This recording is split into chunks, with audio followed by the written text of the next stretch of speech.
Hindi niyo po alam Hindi kung na ano talaga pong nagagawa niyo sa isip. hayaan na lang si Riza ay mabuli. Malapit sa puso niya si Ate Kim Chu niya, pero gayon pa man ay kaya niya itong punain sa mga pagkakamali.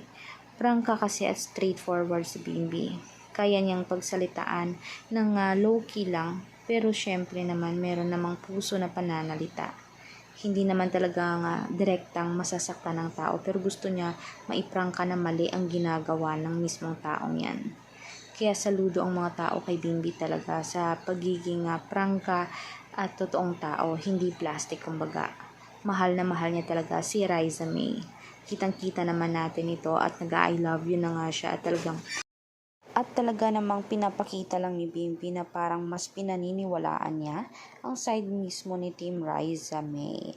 Ayon naman kasi kay Kim, very close sila ni Bimbi. Nagkaroon lamang siguro ng selosan sa pagitan nila kasi nga nung bumalik dito si Bimbi ay ang time niya ay mas matagal talaga o mas napunta kay Raisa kumpara din mismo sa closeness nila mismo ni Kim Chu. Tama nga ba na dapat dahil lang sa selos ay magkakaganyan si Kim at ginawang biro si Raisa doon kay Lotus Feet?